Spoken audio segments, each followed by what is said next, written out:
ಬೆಂಗಳೂರು ಫಸ್ಟ್ಗೆ ಸ್ವಾಗತ. ನಾನು ಶ್ವೇತಾ. ಈಗ ಹೆಡ್ಲೈನ್ಸ್.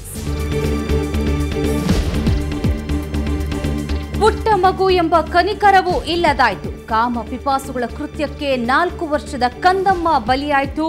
ಬೊಮ್ಮನಹಳ್ಳಿಯಲ್ಲಿ ಹೃದಯ ವಿದ್ರಾವಕ ಘಟನೆ.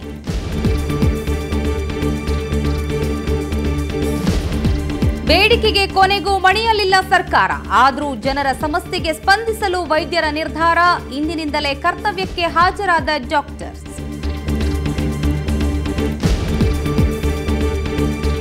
ಒಂದು ವರ್ಷದಿಂದ ವರದಕ್ಷಿಣೆಗಾಗಿ ಪೀಡಿಸುತ್ತಿದ್ದ ಪತ್ನಿಯನ್ನ ಮನಬಂದಂತೆ ಥಳಿಸಿ ಗೃಹ ಬಂಧನದಲ್ಲಿಟ್ಟ ಪೇಣ್ಯದ ಪಾಪಿ ಪತಿ ಈಗ ಪೊಲೀಸ್ ಅತಿಥಿ.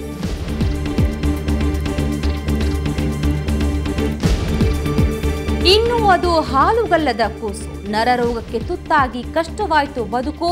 ನೆರವಿನ ಹಸ್ತದ ನಿರೀಕ್ಷೆಯಲ್ಲಿ ಬಡ ಕುಟುಂಬ.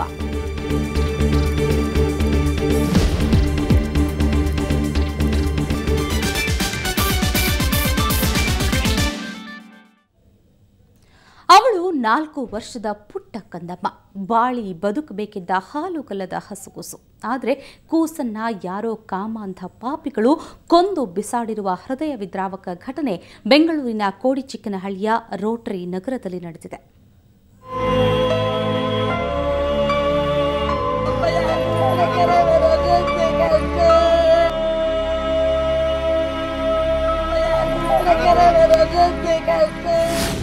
ಹೀಗೆ ಮುದ್ದೆಯಾಗಿ ಬಿದ್ದಿರುವುದು ಏನು ಅಂತೀರಾ? ಇದು ಮುಗ್ಧ ಕಂದಮ್ಮನ ದೇಹ. ಬಾಳಿ ಬದುಕಬೇಕಿದ್ದ ಕಂದಮ್ಮ ಕಾಮುಕರ ಕೈಗೆ ಸಿಕ್ಕಿ ಕೊಲೆಯಾಗಿ ಹೋಗಿದ್ದಾಳೆ.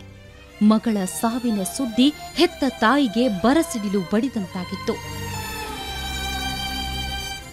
ಹತ್ಯೆಗೀಡಾದ ಈ ಕಂದಮ್ಮ ಮಮತಾ ಬೆಂಗಳೂರಿನ ಬೊಮ್ಮನಹಳ್ಳಿ ಬಳಿಯ ಕೋಡಿಚಿಕ್ಕನಹಳ್ಳಿ ರೋಟರಿ ನಗರದಲ್ಲಿ ವಾಸವಿದ್ರು.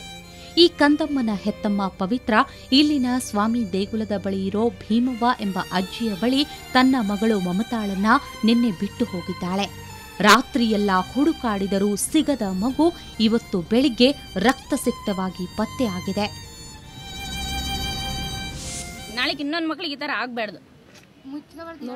ಅದು 4 ವರ್ಷದ ಪಾಪ, ದೇವ್ರ ಸಮಾನ. ಅದು ಈ ತರ ಮಾಡ್ಬಿಟ್ಟಿದ್ದಾರೆ. ಎಲ್ಲ ನಾವು ನೋಡಿದೀವಿ, ಎಲ್ಲ ನೋಡಿ ಬಿದ್ದಿರೋ ಜಾಗದಲ್ಲಿ. ಶವವನ್ನ ನೋಡಿದ ನೆರೆಹೊರೆಯವರು ಇದು ಕಾಮಾಂಧರ ಕೃತ್ಯ ಎಂದು ಆಕ್ರೋಶ ವ್ಯಕ್ತಪಡಿಸಿದ್ರು. ಇಂಥದ್ದೊಂದು ಘಟನೆ ನಡೆದ ಸುದ್ದಿ ತಿಳಿಯುತ್ತಲೇ ಡಾಗ್ ಸ್ಕ್ವಾಡ್ ಜೊತೆ ಆಗಮಿಸಿದ ಪೊಲೀಸರು ಪರಿಶೀಲನೆ ನಡೆಸಿದ್ರು. ಮಡಿವಾಳ ಠಾಣಾ ವ್ಯಾಪ್ತಿಯ ಕೋಡಿ ಚಿಕ್ಕನಹಳ್ಳಿ ಇಲ್ಲಿನ ಒಬ್ಬ ಬಾಲಕಿ, ಸುಮಾರು 4.5 5 ವರ್ಷ ಬಾಲಕಿ. ಈಕೆ ನಿನ್ನೆ ಕಣ್ಮರೆಯಾಗಿದ್ದಳು. ಮಮತಾ ಅಂತ ಹೆಸರು. ಈ ಬಾಲಕಿಯ ಶವ ಇಂದು ಪತ್ತೆಯಾಗಿದೆ. ಈಗ ಸಂಶಯಾಸ್ಪದ ಪರಿಸ್ಥಿತಿಗಳಲ್ಲಿ ಈ ಶವ ನಮಗೆ ದೊರೆತಿರೋದ್ರಿಂದ ಒಂದು ಕೊಲೆ ಪ್ರಕರಣನ ನೇರವಾಗಿ ನಾವು ದಾಖಲು ಮಾಡಿಕೊಳ್ತಿದ್ದೇವೆ. ಸಂಸಾರದಲ್ಲಿ ನೊಂದು ಬೆಂದಿದ್ದ ಪವಿತ್ರಾಗೆ ಕರುಳ ಬಳ್ಳಿಯನ್ನೇ ಕಿತ್ತುಕೊಳ್ಳುವ ಮೂಲಕ ಕಾಮಾಂಧರು ಮತ್ತಷ್ಟು ಶೋಕ ಸಾಗರದಲ್ಲಿ ಮುಳುಗಿಸಿದ್ದಾರೆ. ಆನೇಕಲ್ನಿಂದ ಕುಮಾರ್ ಜೊತೆ ಮಂಜುನಾಥ್, ಸುವರ್ಣ ನ್ಯೂಸ್. ಸರ್ಕಾರ ಹಾಗೂ ವೈದ್ಯರ ನಡುವಿನ ಹಗ್ಗ ಜಗ್ಗಾಟಕ್ಕೆ ಕೊನೆಗೂ ಬ್ರೇಕ್ ಬಿದ್ದಿದೆ.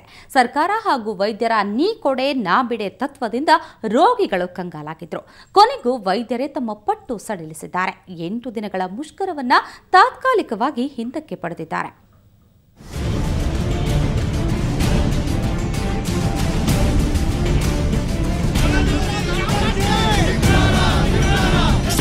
ವೈದ್ಯರ ಮುಷ್ಕರ ತಾತ್ಕಾಲಿಕ ವಾಪಸ್.